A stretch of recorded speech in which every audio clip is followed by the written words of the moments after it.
Good morning, everybody, and this is your DAX day trade setups for today. And I'm going to just look at that sideways again. We are really respecting this level to the upside, and that is 15,955. So yeah, getting up above 16,000 is proving to be a little bit more difficult than expected. We do have this wedge break. We could argue that this move back up plus this pin bar from yesterday is a rejection of that area for a move to downside. I'm not entirely convinced. Okay, I'm really not entirely convinced.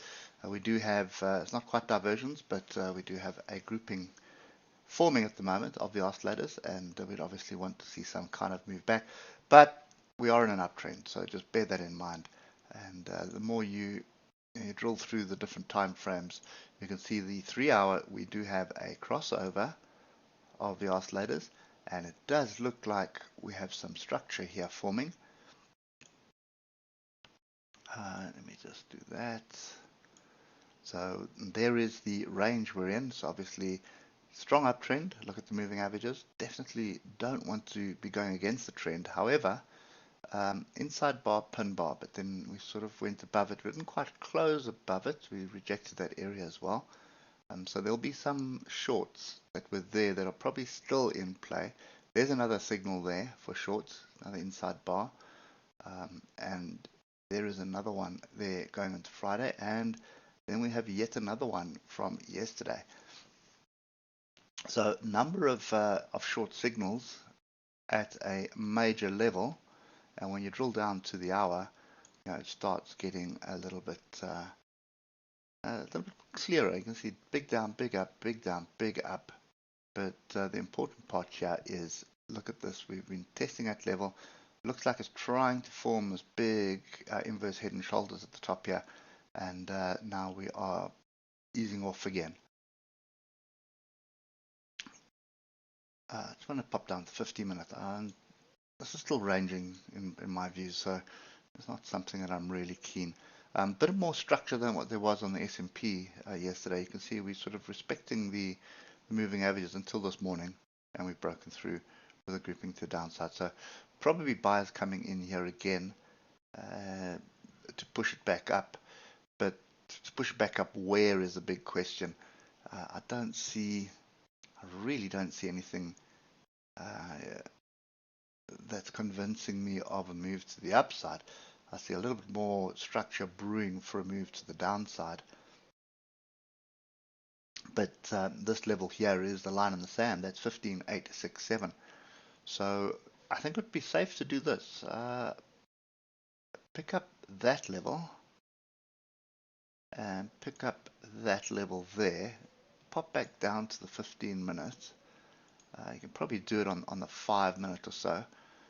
But now just fine tune it. And I think this one is a bit weak, so let's just look for something different.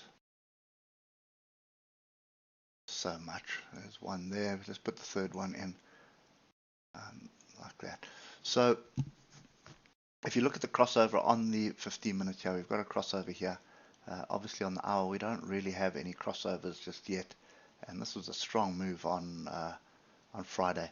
So if it is going to break the downside, you would expect some kind of rejection starting at around 15,896, 15,900 or 15,911. Now 15,911 and 15,900 breaks this trend line that formed going into the close yesterday. There it is there.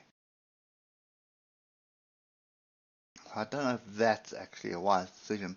And we've got quite a few, well, number of earnings coming out. So, the true line in the sand to the downside is going to be 15,867. We need a break and retest of that. But there's a lot of structure below that as well. So, probably going to be another messy day. I really don't see anything else that really excites me for anything. I'd watch this level, definitely watch this level, because it could lead to something bigger. But if I look at what the oscillators are doing, this little move here could just bounce to the bottom of the channel. So a buying opportunity still exists at 15,867. If I get price action inside bar, engulfing bar there, it's going to be well worth taking the long with a stop below that. But it could still dip below, and even dip below just to look for support on one of these lower levels here. So we are sideways. That's I think that's the key thing at the moment. And you start drilling through the time frames. I just get rid of the noise, and you come back to start with the daily. You can see no real structure on the daily apart from the oscillators that are really tight. The trend is really strong to the upside. And then if you look at the weekly, we've got a really strong weekly trend to the upside as well. We've got a number of potential resistance areas here, which makes sense. But you can see where the next weekly support would be, and that's kind of where you'd be buying, to be honest. You'd be buying off 15,727, and if you do that, 15,727, it's quite far away, but it's kind of close to the lows of Friday. And so you could argue that that's been tested already. But anyway, this is sideways. I'm not interested in it, so I'm probably another day of just sitting quietly and waiting. But do pay attention to the swing low here, because if it does break and retest, it'll probably give you a 35 points. It's not even worth the trade. Anyway, scrap that idea. I'm sitting quietly.